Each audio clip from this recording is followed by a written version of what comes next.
আসসালামু আলাইকুম, hello guys. আপনারা কেমন আছেন? নিশ্চয়ই ভালো আছেন আল্লাহ ইনশাল্লাহ।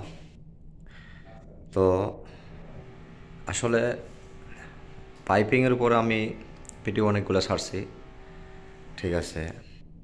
তারপরও আপনারা কিছু দেখে নেন। যেমন ধরেন এই যে অফসেটটা, এটা হচ্ছে গিয়া ইএমটি পাইপের পাইপের মধ্যে কিন্তু ভাগ আছে, দেখছেন? এই দেখেন, পাইপের মধ্যে ভাগ আছে। এটা হচ্ছে গিয়া ইএমটি পাইপ, তার মানে ইলেকট্রিক মেটালিক টিউব। যদি আপনাকে কোনো ইন্টারভিউতে বলে যে তুমি একটা অফসেট মারো, তখন এরকম মারবেন। যেমন এটা একটা জিরোতে অফসেট, ঠিক আছে, জিরোতে অফসেট মারছে এটা, ঠিক আছে। তো দেখেন, কিছু লজিক আসলে পাইপিংয়ের ক্ষেত্রে আপনাদের জানা, মাথায় রাখা খুবই জরুরি। যেমন দেখেন, এইখানে লেখা আছে Y6 LPP, ঠিক আছে, একটা এই ইয়েলো সার্কিট Y6 আর কি। এই সার্কিটটা ঘুরা ঘুরা দেখেন, ওই যে এদিক থেকে, হ্যাঁ, এই যে এই 10x10 বক্সের মধ্যে গেছে। তারপরে তারপরে আবার 10x10 বক্স থেকে আবার এদিক থেকে এদিকে, এই দেখেন, এই নিচে আইছে, এটার মধ্যে আসছে Y6 লেখা আছে না, ঠিক আছে। তো এখন আপনাদের যেটা খুঁটিনাটি জানা না জানলে পাইপিংয়ের ক্ষেত্রে মনে বা মাথায় না রাখলে আপনাকে পাইপিং করা হবে না, বা নলেজ নাই বলে আপনাকে ইঞ্জিনিয়ার বা ফোরম্যান ধরে নিবে, সেটা হচ্ছে যে আমি কিন্তু এইখান থেকে রুম কিন্তু তেমন একটা বেশি বড় না, রুম বেশি বড় না। দেখেন, এখানে এখানে একটা এখানে একটা 90, এখানে একটা 90, এখানে একটা বক্স 10x10 বক্স, এই যে কুবরি দিচ্ছে, এখানে একটা 90 দিচ্ছে, এখানে সরাসরি নামে গেছে। তার মানে আমরা কিন্তু এই পাইপটা সরাসরি আনতে পারি, এই পাইপটা কী করতে পারি, সরাসরি আনতে পারি। কিন্তু আমরা ওই যে উপরে যে 10x10 বক্সটা আপনারা দেখতেছেন, দেখেন, কেবল পুলিং করে রাখছি আমি কিছুক্ষণ আগে কেবল পুলিং করছি।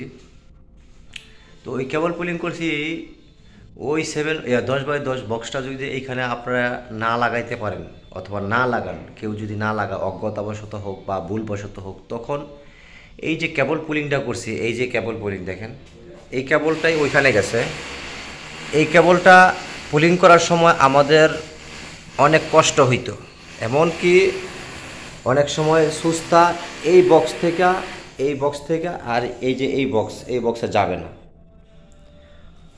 তখন ওয়ানলি ওটা বলা হয় পুল বক্সটা বসানোই হয় আপনাদের শুধু এই পাইপিং কেবল পুলিংয়ের সুবিধার্থে, এছাড়া আর কোনো কারণ নাই, ঠিক আছে, কাজের সুবিধার্থে।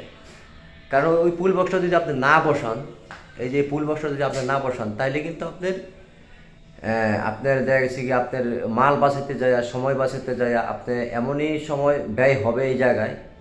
আপনি যখন সুস্থা যাবে না কেবল পুলিং করার সময়, তখন আপনি আরও মানে সমস্যা আরও বেশি পড়বেন, ঠিক আছে। যার জন্য এইখানে এই একটা লজিক জানাই দিলাম যে আসলে পাইপিং যারা করবেন, পাইপিং যারা বিজ্ঞানীর হিসেবে শিখতে চাচ্ছেন, ঠিক আছে, যারা পাইপিং করানোর জন্য ইলেকট্রিক্যাল লাইনে আসতে চাচ্ছেন, এবং যারা বিদেশে আসতে চাচ্ছেন, বাংলাদেশে কাজ করতে চাচ্ছেন, বাংলাদেশেও কিন্তু অনেক সাব স্টেশন হয়, অনেক প্রফেশনাল এরকম কাজ হয়, তাদের ক্ষেত্রে এই লজিকটা জেনে রাখা ভালো যে আমরা অন্তত ক্রিটিক্যাল জায়গা যদি হয়, যদি বেশি 90 হইতেছে, কুবরি হইতেছে, তখন অল্প জায়গার মধ্যে আপনার একটা ফুল বক্স বসানো জরুরি। আর যদি সিধাসিধি হয়, একেবারে ফলক 3-4টা পাইপ পরা ফুল বক্স দিলে আপনার সমস্যা নেই। যদি আপনার ক্রিটিক্যাল জায়গা হয়, তাহলে কিন্তু আপনার এই পুল বক্স অন্তত অল্প জায়গার মধ্যেই আমাদের পুল বক্স বসানো জরুরি হয়ে পড়ে, যেমন এইখানে আমরা বসাইছি, ঠিক আছে। তো দেখেন, একটা সুন্দর একটা এই লজিকটা মাথায় রাখেন আপনারা, এটা প্র্যাকটিক্যাল দেখাই দিলাম, ঠিক আছে। এই যে কেবলটা পুলিং করলাম, এই কেবল পুলিং করার ক্ষেত্রে আমাদের কোনো সমস্যাই হয় নাই, ঠিক আছে। তো আজকের ভিডিওটা এ পর্যন্তই। এই লজিকটা আপনারা জানিয়ে রাখেন, কাজে লাগবে ইনশাআল্লাহ। সবাই ভালো থাকেন।